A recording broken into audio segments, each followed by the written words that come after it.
العالمين والصلاة والسلام على سيد الأنبياء والمرسلين أما بعد فأعوذ بالله من الشيطان الرجيم بسم الله الرحمن الرحيم الصلاة والسلام عليك يا سيدي يا رسول الله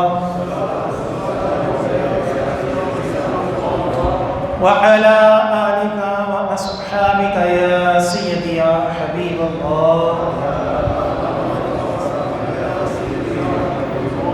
الصلاة والسلام عليك يا سيدي يا نبي الله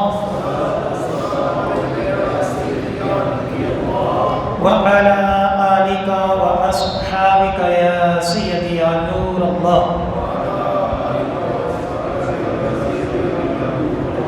نويت سنة الاعتکاف الحمدللہ عز وجل ہم نماز جمعہ کے لیے حاضر ہوئے ہیں۔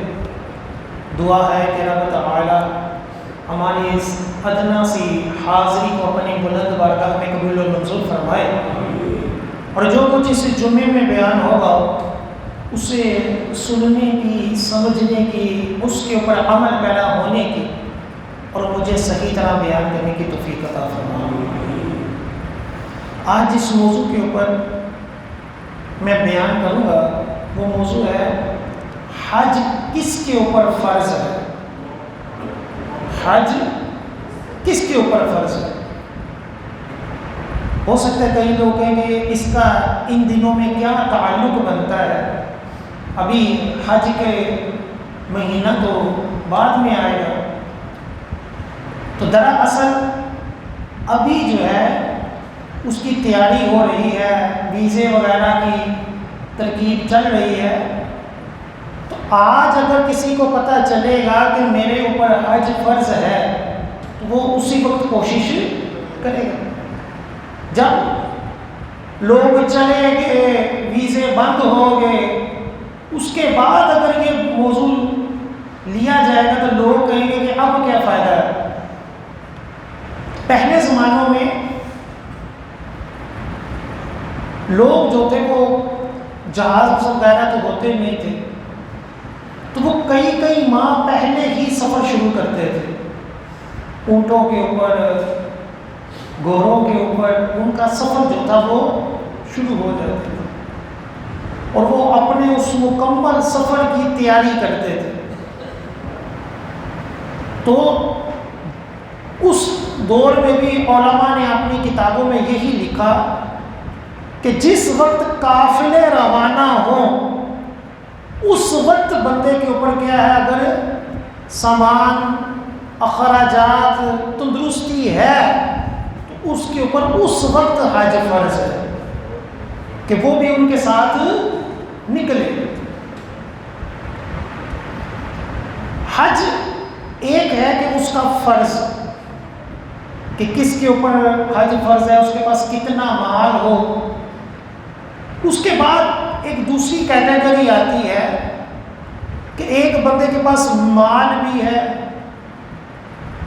لیکن تندرست نہیں ہے، عورت ہے، اس کا شوہر کوئی محرم اس کے ساتھ جانے والا نہیں ہے، یا راستے میں حالات خراب ہیں، وہ مسائل الگ ہیں۔ اس کو کہتے ہیں وجوب حج۔ ایک ہوتا ہے فرض حج اور ایک ہوتا ہے حج کی ادائیگی کا وجوب۔ بندے کے اوپر حج فرض ہے، ادائیگی کس وقت واجب ہوگی، لازم ہوگی، اس کی شرائط الگ ہے۔ آج ہم اس سارے پروسیجر کو پڑھیں گے۔ ہو سکتا ہے کہ کبھی آپ نے اس طور پر بیان نہ سنا ہو۔ عام طور پر ہم موٹا ہی پڑھتے ہیں جی جس کے پاس پیسہ ہے اس کے اوپر حج فرض ہے۔ اس کے اندر اور بھی کئی چیزیں آئیں گی۔ اللہ تعالیٰ قرآن پاک میں ارشاد فرماتا ہے اِنَّ أَوَّلَ بَيْتٍ وُضِعَ لِلنَّاسِ لَلَّذِي بِبَكَّةَ مُبَارَكًا وَهُدًى لِّلْعَالَمِينَ، بے شک پہلا گھر جو لوگوں کے لیے بنایا گیا ہے وہ مکہ میں ہے، یعنی خانہ کعبہ اس روئے زمین کا سب سے پہلا گھر ہے. اس روئے زمین کی سب سے پرانی اگر کوئی عمارت ہے تو وہ کون سی ہے؟ وہ خانہ کعبہ ہے. یہ قرآن کہہ رہا ہے. کیونکہ یہودی کہتے تھے کہ بیت المقدس زیادہ پرانا ہے اور مین وہی قبلہ ہے، تو اس کا رد کیا گیا کہ سب سے پہلے گھر کون سا تھا؟ وہ خانہ کعبہ تھا. پھر اللہ تعالیٰ فرماتا ہے فیہ آیات بینات مقام ابراہیم. فیہ آیات بینات مقام ابراہیم، کہ برکت والا اور ہدایت تمام جہانوں کے لیے.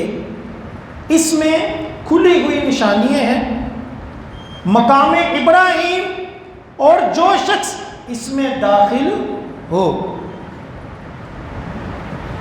ومن داخلہ کان آمینہ، اور جو اس میں داخل ہو با امن ہے.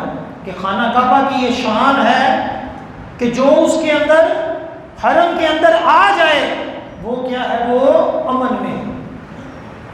اسی وجہ سے خانہ کعبہ حرم کے اندر شکار کرنا منع ہے. کیوں؟ کہ یہ امن والا علاقہ ہے. پھر اللہ تعالیٰ ارشاد فرماتا ہے وَلِلَّهِ عَلَى النَّاسِ حِجُّ الْبَيْتِ مَنِ اسْتَطَاعَ إِلَيْهِ سَبِيلًا. اور اللہ عز و جل کے لیے لوگوں پر بیت اللہ کا حج ہے جو شخص با اعتبار راستہ اس کی طاقت رکھے. جو حج کی طاقت رکھتا ہے اس کے لیے کیا ہے؟ اللہ قرآن میں فرما رہا ہے اس کے اوپر کیا ہے؟ حج ہے. وَمَنْ كَفَرَ فَإِنَّ اللَّهَ غَنِيٌّ عَنِ الْعَالَمِينَ. اور جو انکار کرے تو اللہ تمام جہان سے بے نیاز ہے. اللہ کو کوئی پرواہ نہیں.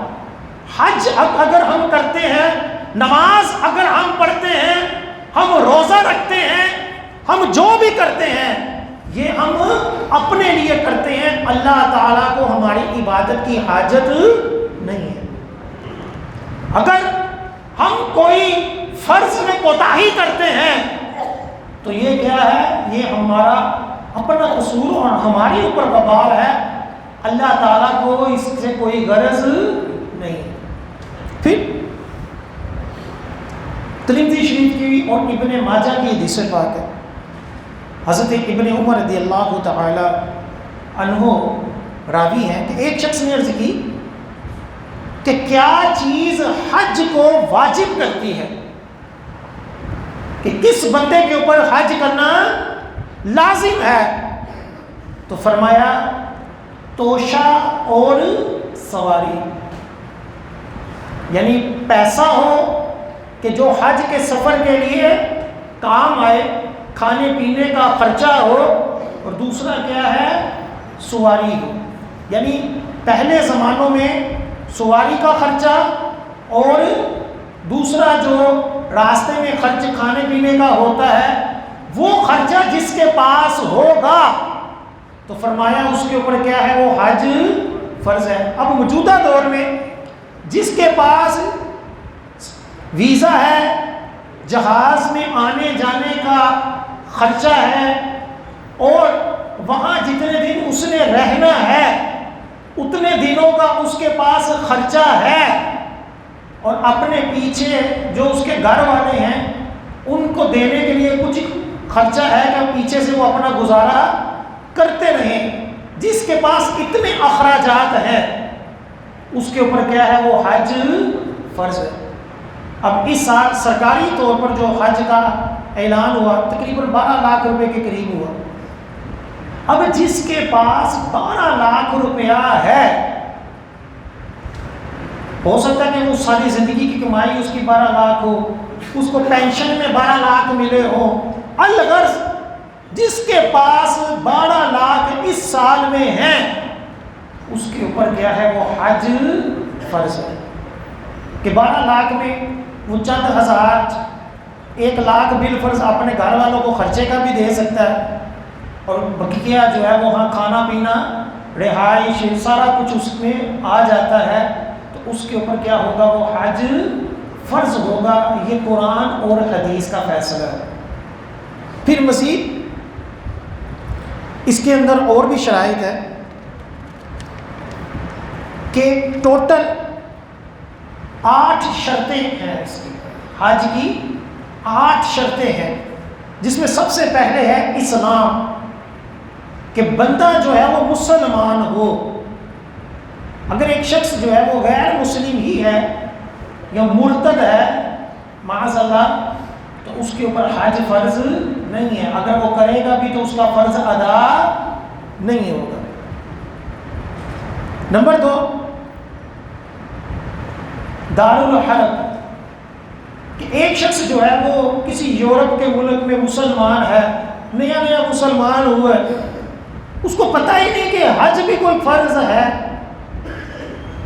تو اس کے اوپر حج فرض نہیں ہوگا۔ ہاں اگر کوئی اس کو بتا دے کہ یہ حج بھی فرض ہے جس طرح نماز فرض ہے، اور اس کے پاس اتنا پیسہ ہو، تو اس صورت میں اس کے اوپر بھی لازم ہو جائے گا۔ اور اگر کوئی ایک شخص اسلامی ملک میں رہ رہا ہے، اسلامی ملک میں رہ رہا ہے، اور اسے پتہ ہی نہیں کہ میرے اوپر حج فرض ہے یا نہیں۔ کئی لوگ ہمارے یہاں چل پھر رہے ہوتے ہیں، پیسہ ان کے پاس ہوتا ہے، لیکن ان کو پتہ ہی نہیں ہوتا کہ ہمارے اوپر حج فرض ہے بھی یا نہیں۔ تو یہ جہالت قابل قبول نہیں ہے کہ مسلمانوں کے ملک میں رہتے ہوئے ہر مسلمان کے اوپر فرائض اور واجبات کو سیکھنا یہ لازم ہے۔ یہاں جہالت معتبر نہیں کہ بندہ طلاق دے گا کہ مجھے نہیں پتا تھا اس طرح طلاق ہو جاتی ہے، اس کا اعتبار نہیں۔ ایک بندہ غلط نماز پڑھتا رہے اور بعد میں کہے گی جی مجھے تو پتہ ہی نہیں تھا کہ اس سے نماز نہیں ہوتی۔ اسی طرح روزے کے مسائل ہیں، اسی طرح زکوٰۃ کے مسائل ہیں، اور اسی طرح حج کے مسائل۔ حج ہر بندے کو اگر پتہ ہی نہیں اس کے اوپر فرض ہے تو یہ قابل گرفت ہے۔ اس کے وبال حدیثوں میں الگ سے بیان کیے گئے کہ حج کرنے کی جس طرح فضیلت ہے اسی طرح حج نہ کرنے کے وبال بھی ہیں، قیامت والے دن گرفت بھی ہے، دنیا میں بھی گرفت ہے اس کی۔ تیسری شرط یہ ہے کہ بندہ جو ہے وہ بالغ ہو، نابالغ کے اوپر حج فرض نہیں ہوتا۔ اگر ایک شخص جو ہے وہ بچپن میں اس نے حج کر لیا، بچپن میں اس نے حج کر لیا اور بعد میں وہ بالغ ہو گیا، اب جب وہ بالغ ہوا تو دوبارہ اگر اس کے پاس مال ہے تو دوبارہ حج فرض ہو جائے گا۔ کیوں؟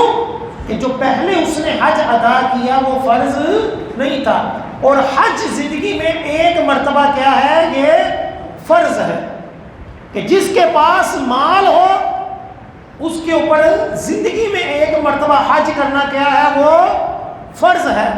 اگر ایک مرتبہ اس نے حج کر لیا پھر اللہ نہ کرے بعد میں اس نے کفر کر دیا،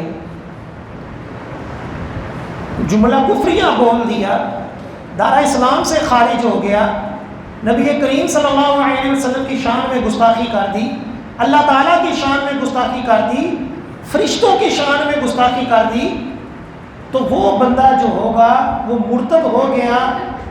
اب جب بندہ اللہ نہ کرے مرتد ہو جائے تو اس کے پچھلے سارے اعمال جو ہوتے ہیں وہ برباد ہو جاتے ہیں، اس کی نمازیں، اس کے روزے، اس کے حج، سب کچھ کیا ہوتے ہیں، وہ ختم۔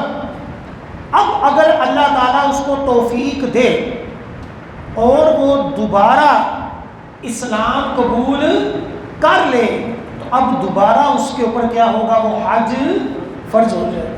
اگر وہ مال رکھتا ہے، جو پہلے حج کیا وہ کیا ہو گیا، وہ ضائع ہو گیا۔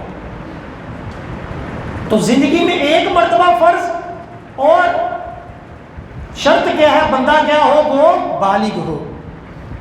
تیسری شرط بالغ ہونا، چوتھی شرط عاقل ہونا، عقل والا بھی ہونا۔ اگر ایک شخص جو ہے وہ پاگل ہے، اس کی عقل ہی نہیں ہے، تو اس کے اوپر حج فرض نہیں ہوگا۔ یہ چوتھی شرط ہے۔ پانچویں شرط، پہلے زمانوں میں غلام ہوتے تھے کہ ایک جو شخص ہوتا تھا اس کا غلام ہوتا تھا جو اس کی ملکیت ہوتا تھا۔ آج کل کے دور میں جو ملازم ہوتے ہیں یہ غلام نہیں ہے، آج ہر ایک شخص جو ہے وہ آزاد ہے۔ پہلے زمانوں میں غلام ہوتے تھے تو غلام کے اوپر حج فرض قرار نہیں دیا، کیونکہ اس کے پاس تو اپنا مال ہی نہیں ہوتا تھا، وہ تو پہلے ہی کسی کا غلام ہوتا تھا، تو شریعت نے غلام کے اوپر حج کو فرض کی قرار نہیں دیا۔ نمبر 6، تندرست ہونا، کہ ایک شخص جو ہے وہ عاقل بھی ہے، وہ بالغ بھی ہے، وہ پیسہ بھی رکھتا ہے، وہ بقیہ ساری چیزیں اس کے اندر موجود ہیں، لیکن وہ تندرست نہیں ہے۔ تندرست سے کیا مراد ہے کہ اس کی آنکھیں ہوں، ہاتھ پاؤں ہوں، فالج زدہ نہ ہو، پاؤں ٹھیک ہو، سواری پر بیٹھ سکتا ہو۔ تو اگر ان میں سے کوئی شے کم ہے کہ اندھا ہے، ایک بندہ جو ہے وہ اندھا ہے، تو اندھے کے اوپر حج فرض نہیں ہے۔ ایک بندے کے پاؤں کٹے ہوئے ہیں، وہ چل ہی نہیں سکتا، تو اس کے اوپر حج فرض نہیں ہے۔ یا ایک بندہ فالج ہوا ہے، ہاتھ پاؤں کام ہی نہیں کر رہے، تو اس کے اوپر بھی حج فرض نہیں ہے۔ یہ چھٹی شرط ہے کہ بندہ کیا ہو، وہ تندرست ہو۔ ساتویں شرط یہ ہے کہ اخراجات رکھتا ہو، اخراجات رکھتا ہو اور اس کے پاس سواری بھی ہو۔ یعنی ایک بندے کے پاس 10 کروڑ بھی ہے لیکن کوئی سواری نہیں جس کے اوپر سوار ہو کر وہ اتنا لمبا سفر کر سکے، تو اس کے اوپر حج فرض نہیں ہوگا، چاہے جتنا مرضی مال۔ یا یوں مثال لے لیں کہ آج کے دور میں اگر ایک بندے کے پاس بہت مال ہے لیکن جہاز ہی کوئی نہیں، یا اس کے پاس ٹکٹ ہی کوئی نہیں کہ جو اس کو وہاں اڑا کر لے جائے، یہ جس طرح پچھلے سالوں میں کورونا ہوا، اب سعودیہ والوں نے انٹری ہی بند کر دی، تو اب وہ مجبور ہو گیا کہ اب اس کے پاس کیا ہے، وہ قدرت نہیں وہاں پہنچنے کی۔ اگرچہ مال تھا لیکن سواری کے اوپر قدرت نہ ہونا یہ بھی ایک عذر ہے جس کو شریعت نے قبول کیا۔ اسی طرح اگر ایک شخص مکہ کے قریب رہتا ہے یا تھوڑا دور کر کے رہتا ہے اور وہ پیدل سفر کر سکتا ہے، پیدل چل کر سفر کر سکتا ہے، تو اس کے اوپر بھی حج کیا ہوگا، وہ فرض ہو جائے گا کہ یہ چاہے اس کے پاس سواری نہیں ہے لیکن یہ پیدل چلنے کی کیا رکھتا ہے، قدرت رکھتا ہے، تو وہ پیدل چلے۔ ہاں اگر بہت لمبا سفر ہے کہ وہ پیدل بھی نہیں چل سکتا، تو پھر اس کو کیا ہے، یہ رعایت ہوگی کہ وہ بعد میں جب اس کے پاس سواری وغیرہ ہو تو وہ حج کر سکے۔ یہ 7 شرطیں تھیں۔ 8ویں شرط یہ ہے کہ وہ وقت بھی ہو، کیا ہو، وقت ہو۔ اور وہ وقت کیا ہے کہ جب قافلے روانہ ہوں، جب ویزے کھلے ہوں، جیسے آج کل، اب آج اگر کسی کے پاس 12 لاکھ روپیہ ہے اور وہ ویزا لے کر اپلائی کر سکتا ہے، تو اب اس کے اوپر کیا ہوگا، وہ حج فرض ہو گیا۔ لیکن اگر ہوا یہ کہ آج اس کے پاس پیسے نہیں ہیں، آج اس کے پاس پیسے نہیں ہیں، بعد میں جب سب کچھ بند ہو گیا، سارا کچھ ختم ہو گیا، اب ممکن ہی نہیں رہا وہاں جانا، اب اس کے پاس پیسہ آ گیا، تو حج فرض نہیں ہوگا. کیوں؟ کیونکہ اب 8ویں شرط کیا تھی؟ وقت ہونا. تو یہ وقت جو تھا وہ نہ پایا گیا، جس کی وجہ سے اس کے اوپر حج فرض نہیں ہوگا. اچھا، اب یہ تھی 8 شرطیں حج کے لازم ہونے پڑیں گے. ان میں سے اگر ایک بھی کم ہوگی تو حج لازم نہیں ہوگا. اس میں سے پہلی کیا تھی؟ اسلام. دوسری کیا تھی؟ بلوغت. تیسری کیا تھی؟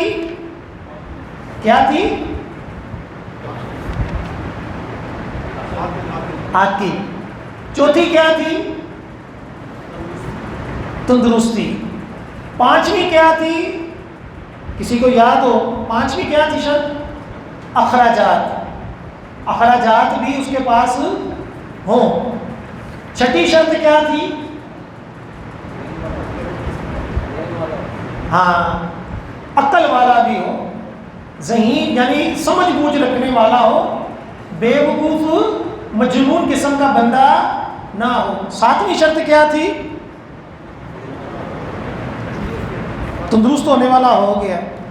7ویں شرط تھی کہ دارالاسلام ہو، دارالحرب، کافروں کا جو ملک ہے وہ نہ ہو. اور 8ویں شرط جو آخر میں ہم نے پڑھی وہ کیا تھی؟ وقت. یہ تھی 8 شرطیں کہ جو ان میں سے ایک بھی کم ہو تو اس صورت میں بندے کے اوپر حج لازم ہی نہیں ہوا.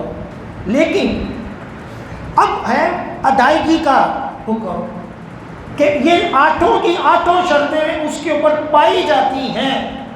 8 کی 8 شرطیں اس کے اوپر پائی جاتی ہیں. حج اس کے اوپر فرض ہو چکا، لیکن کئی ایسی چیزیں ہیں کہ اس کے عذر کئی ایسے ہیں کہ جس کی وجہ سے اس سال اس کے اوپر حج فرض ہے، اس سال اس کے اوپر لازم نہیں. وہ آج آگے پڑھتے ہیں.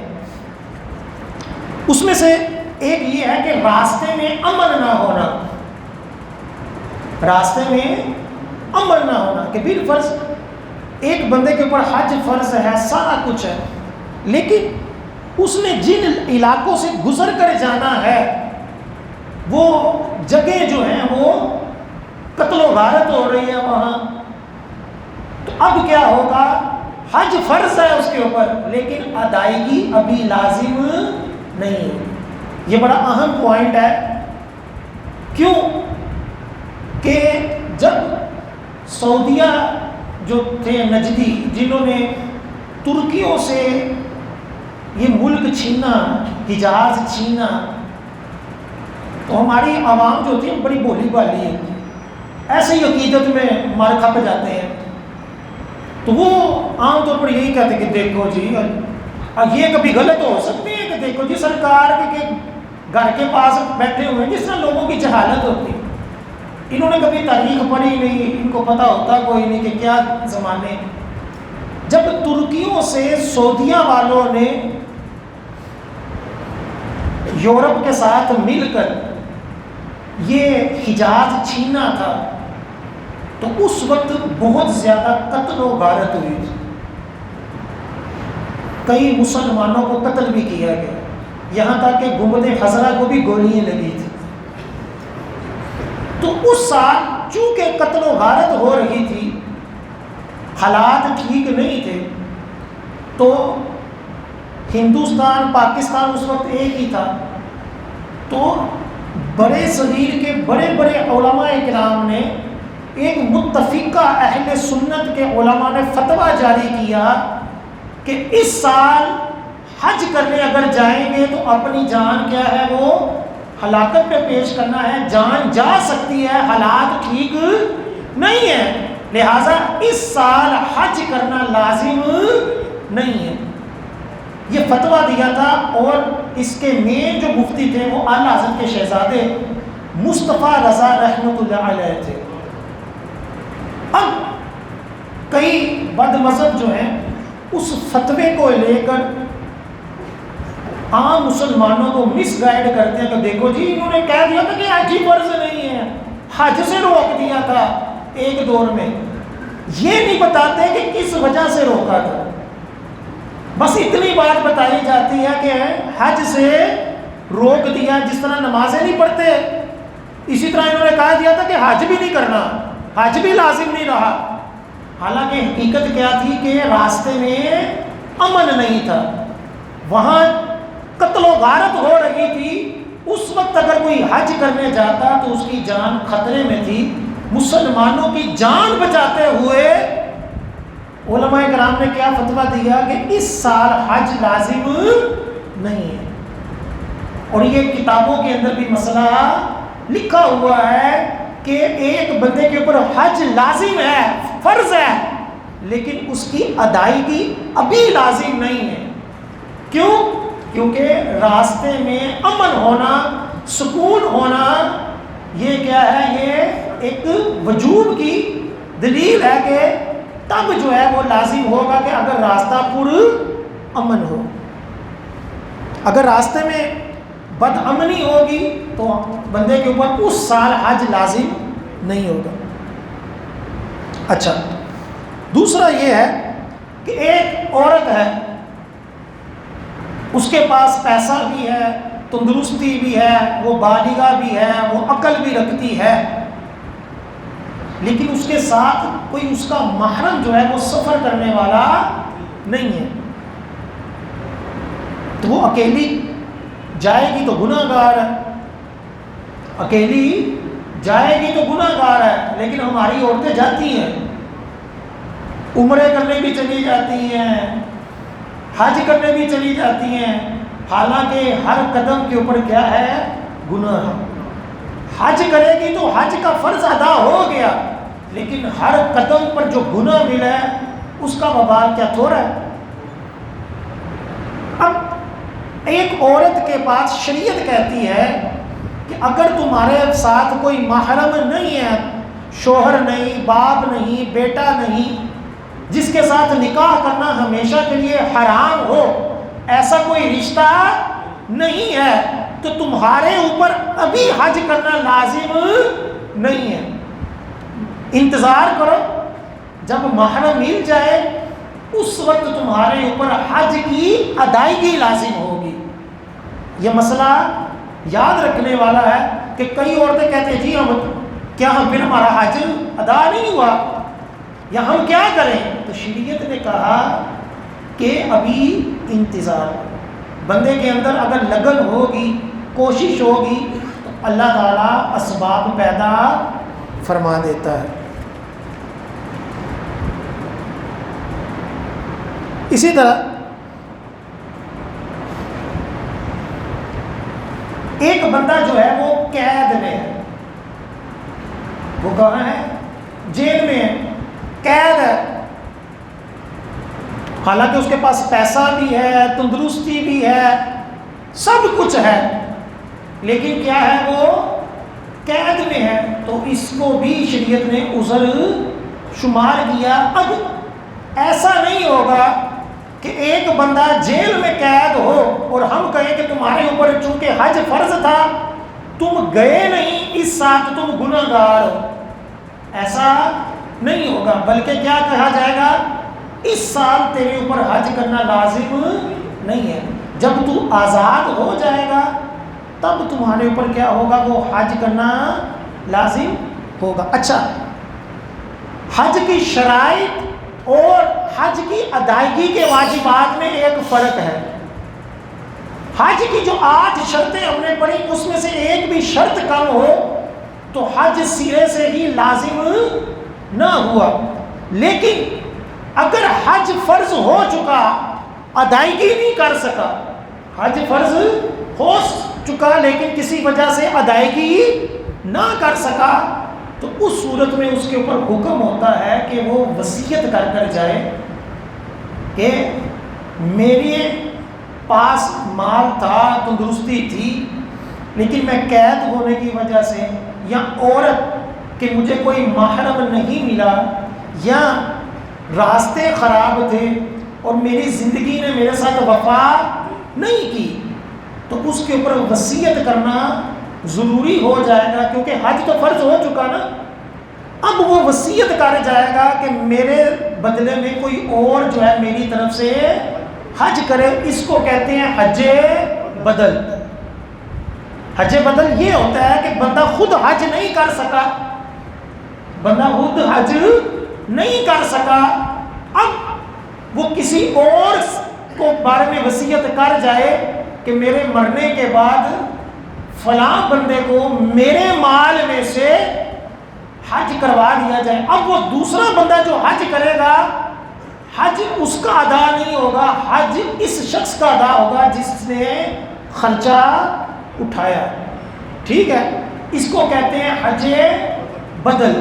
لہذا حج کی شرائط الگ ہیں, حج کی ادائیگی کے جو احکام ہیں وہ الگ ہیں, اور شریعت نے حج کی شرائط جب لازم قرار دے دی تو اس کے ساتھ ساتھ تاکید بھی کی.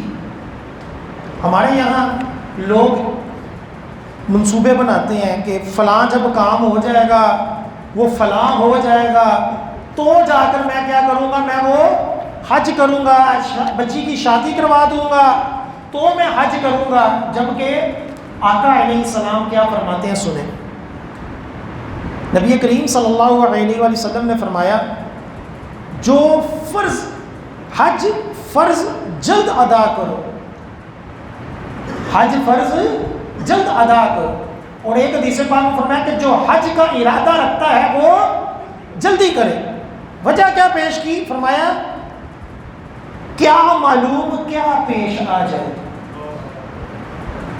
کیا مطلب کہ ایک بندہ تندرست تھا, پیسہ بھی تھا, لیکن اس نے حج ادا نہیں کیا. اب ہو سکتا ہے اس کے پاس تندرستی نہ رہے. اب جب تندرستی نہ رہی لیکن حج کیا تھا وہ فرض ہو چکا, اب اپنے بدلے کسی اور کو حج کروائے گا. یا بندے کی پلاننگ ہو کہ میں فلاں کام کر کر, اپنی بچی کی شادی کر کر, اپنے بیٹے کی شادی کر کر تب میں حج کروں گا, لیکن زندگی نے مہلت ہی نہ دی. کئی کروڑ پتی بندے, کئی پیسے والے اسی طرح قبروں میں چلے گئے کہ اپنی پلاننگ کے اندر اس نے حج میں کوئی ذہن حج کے بارے میں جلدی نہیں کی, تو ایک فرض کا تارک ہو. اس لیے شریعت نے کیا کہا کہ جب مال ہے, تندرستی ہے, ذہانت عقل سلامت ہے, تو پھر کیا کرو, پہلے حج کرو. اب بعض لوگ کہتے ہیں کہ لوگ جی پیسے ادھر خرچ ہو گئے تو ہمارے فلاں کام کا کیا ہوگا, ہمارے فلاں کام کا کیا ہوگا. تو اس کے بارے میں نبی کریم صلی اللہ علیہ وآلہ وسلم نے ارشاد فرمایا, ترمذی شریف کی حدیث پاک ہے, آقا علیہ السلام فرماتے ہیں حج و عمرہ, حج کرنا یا عمرہ کرنا محتاجی اور گناہوں کو ایسے دور کرتا ہے جیسے بٹی لوہے, چاندی اور سونے کی میل کو دور کر دیتی ہے. کہ بندہ اس کے پاس پیسہ کم ہے لیکن پھر بھی اللہ کا حکم سمجھتے ہوئے وہ سارے کاموں میں سے سب سے پہلے کیا کرے, حج ادا کرے. ایک کیا ہوگا, گناہوں سے ایسے صاف ہوگا جیسے بٹی جو ہوتی ہے وہ سونے, چاندی اور لوہے کو بالکل صاف ستھرا کر دیتی ہے. اسی طرح جب بندہ حج یا عمرہ کرتا ہے اللہ تعالیٰ اس کو گناہوں سے پاک صاف کر دیتا ہے. اور دوسرا کیا ہے, اللہ تعالیٰ اس سے محتاجی کو بالکل ختم کر دیتا ہے جس طرح لوہے, چاندی, سونے سے میل کو ختم کر دیتا ہے. اللہ اکبر, یا رسول اللہ, یا علی. پھر ایک اور فضیلت, ایک فضیلت کیا ہے, گناہوں سے بندہ پاک ہوتا ہے. دوسری فضیلت کیا ہے کہ محتاجی دور ہوتی ہے, تنگ دستی دور ہوتی ہے, رزق میں کمی دور ہوتی ہے, کہ بندہ اللہ کی راہ میں پیسہ دے رہا ہے, اللہ کی راہ میں خرچ کر رہا ہے. اور تیسری فضیلت کیا ہے کہ حاجی کی بھی مغفرت ہو جاتی ہے, اور حاجی جس کے لیے مغفرت کی دعا کرے اللہ تعالیٰ اس کی بھی مغفرت فرما دیتا ہے. اللہ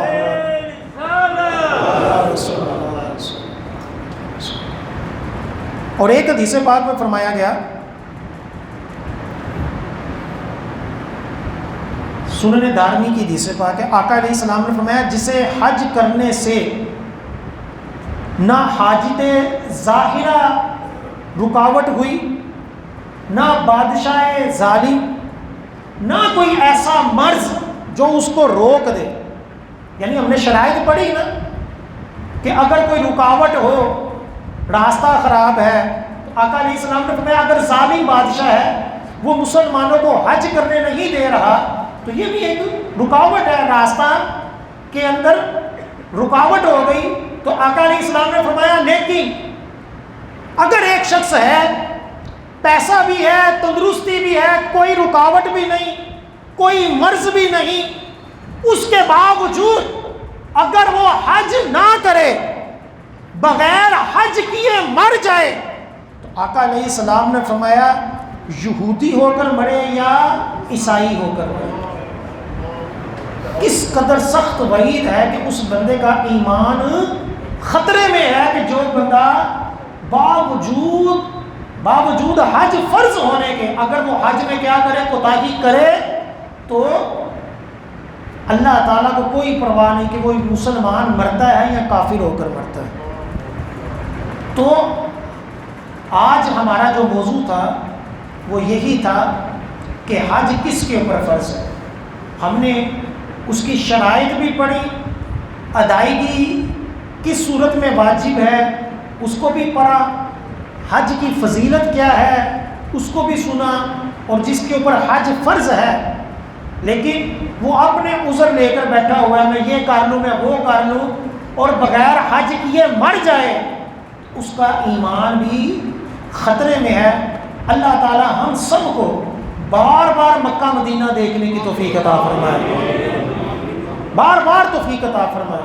یہ بہت بڑی سعادت ہے کہ یہ وہ خانہ کعبہ ہے جس کی زیارت انبیاء علیہ السلام نے کی، جس کے طواف انبیاء علیہ السلام نے، اور سب سے بڑھ کر ہمارے پیارے آقا صلی اللہ علیہ وسلم نے، جس کو دیکھنا بھی عبادت.